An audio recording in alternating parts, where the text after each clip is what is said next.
चीनी कम एक Hindi romantic drama है।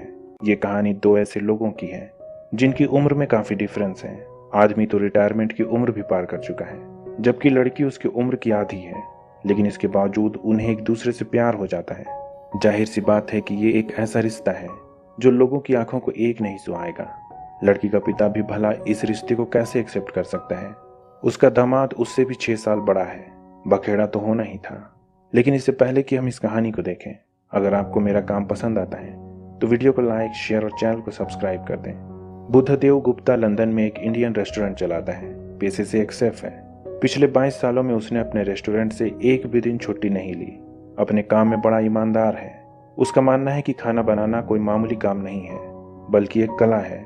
अपने काम के लिए ऐसा ही डेस्परेशन वो उन दूसरे खानसामों में भी देखना चाहता है जो उसके लिए रेस्टोरेंट में काम किया करते हैं। अपने स्टाफ पर वो बड़ा सख्त है। खाना बनाने में थोड़ी भी गलती बर्दाश्त नहीं करता है। मजाल है कि काम के वक्त किसी के फोन की घंटी बज जाए या मसाला डालने में 1 सेकंड भी देरी हो। थोड़ा भी जायका बिगड़ा तो शेफ की खैर नहीं। पर एक दिन ऐसा कुछ होता है जो पहले कभी इस रेस्टोरेंट में नहीं हुआ था। खाना किचन से बाहर टेबल पर जाने की बजाय टेबल से वापस किचन में आ रहा है। एक लड़की ने बुद्धदेव के माहिर खानसामों के द्वारा तैयार हैदराबादी जाफरानी पुलाव को ये कहकर लौटा दिया कि ये मीठा है।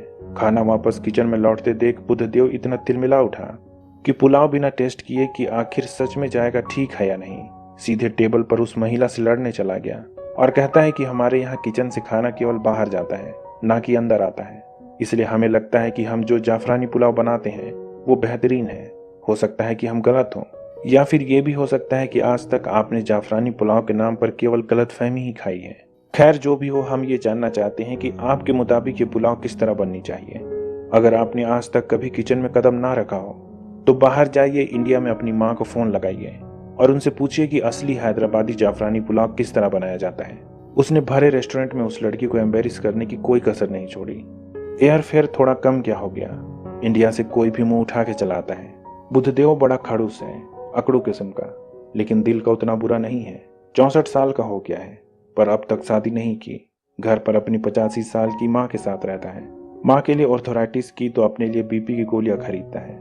उसके पड़ोस में एक बच्ची है जिसके साथ उसकी अच्छी बनती है, पर उस बच्ची को कैंसर है। हालत नाजुक है।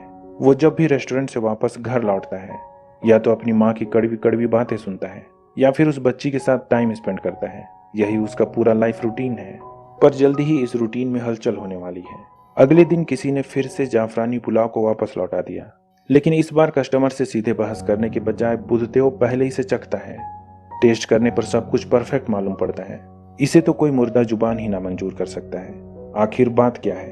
तब वेटर बतलाता है कि ये हमारा नहीं है, इसे बनाकर भेजा गया है आपके लिए। जब बुद्धदेव देखता है कि ये वही लड़की है जिसकी उसने कल बेइज्जती की थी, उसके ईगो को बड़ी तकलीफ होती है। पर असली तकलीफ तो अब उस शेफ को होने वाली है जिसने कल जाफरानी पुलाव बनाया था। लगता है उसने नमक और चीनी पहचानने में बड़ी गलती कर दी थी। अब तो इस रेस्टोरेंट से उसकी छुट्टी होने वाली है। गलती तो उसी के रेस्टोरेंट के एक खानसामे की थी, इसलिए लड़की को सॉरी बोलना तो बनता है। बुद्धदेव घर वापस लौटते वक्त रास्ते भर इस बात की प्रैक्टिस करता जाता है कि उस लड़की को सॉरी कैसे बोले। उसके जैसे स्टबर्न के लिए किसी को सॉरी बोलना अपने आप में बड़ा टास्क है, जैसे जंग लड़ने जा रहा हो। अगले दिन जब रेस्टोरेंट के बाहर उस लड़की को बारिश से बचते हुए देखता है तो उसे अपने छाते के नीचे लाने का ऑफर देता है।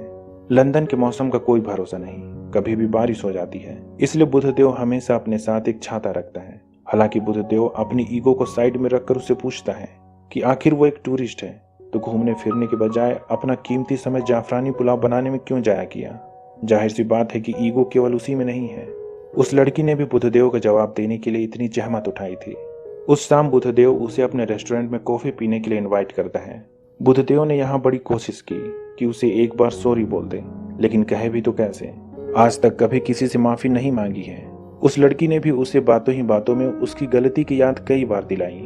वो उसे ऐसे ही जाने देने वाली कहाँ थी, लेकिन आखिरी तक बुद्धदेव ने माफी नहीं मांगी। हालांकि उन दोनों ने काफी देर तक एक दूसरे से बातें की। अच्छी केमिस्ट्री जान पड़ती है।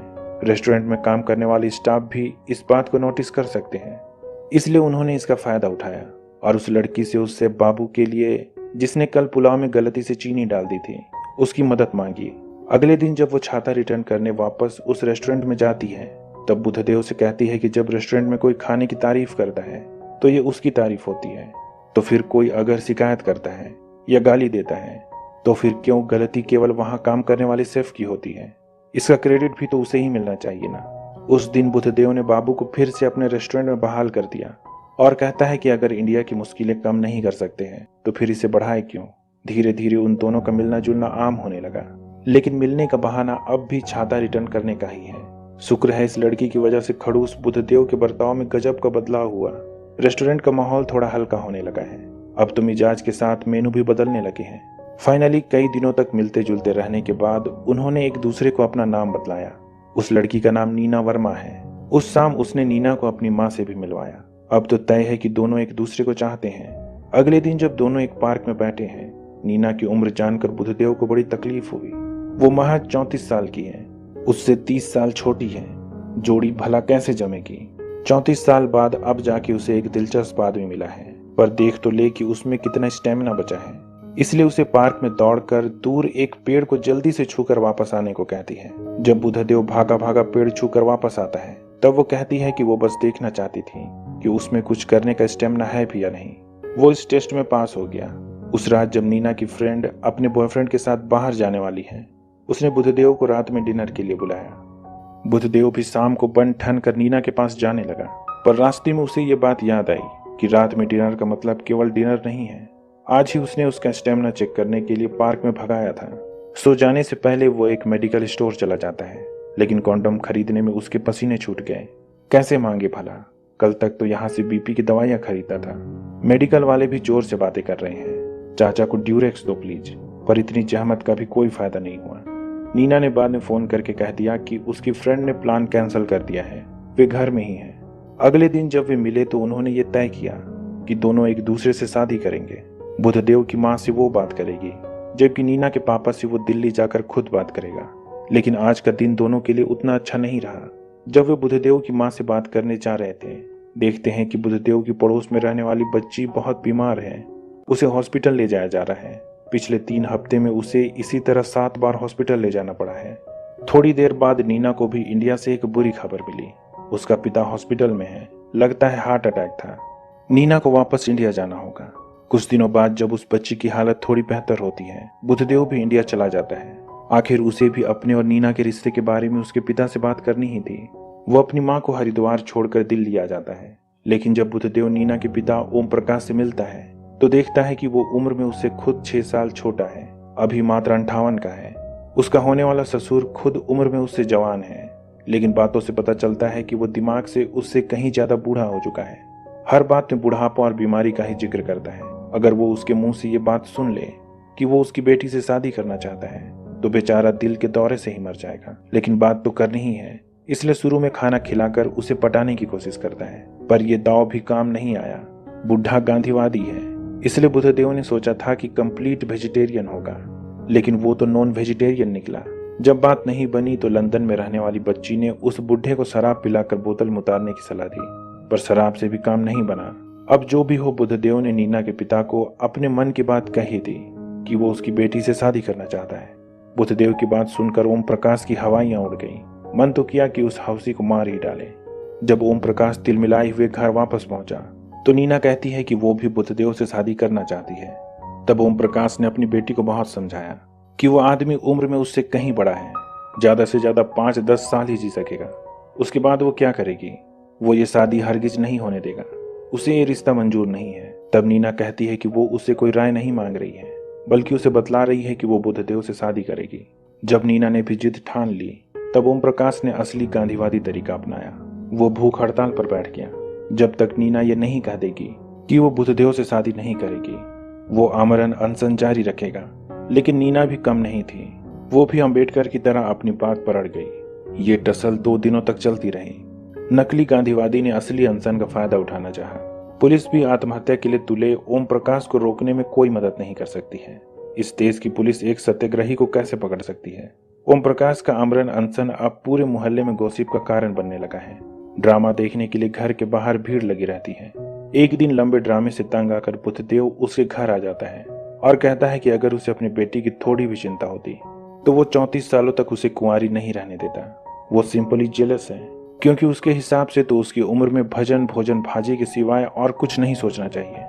वो बुद्धदेव से जलता है, इसलिए जब उसे एक खूबसूरत लड़की मिल रही है तब उससे रहा नहीं जा रहा है। गांधी जी के सत्याग्रह से इस देश को फायदा हुआ था, लेकिन उसके इस ड्रामे से केवल उसकी बेटी का नुकसान ही होगा। उसे क्या लगता है कि भूख हड़ताल करके उसके मर जाने के बाद वो क्या करेगी?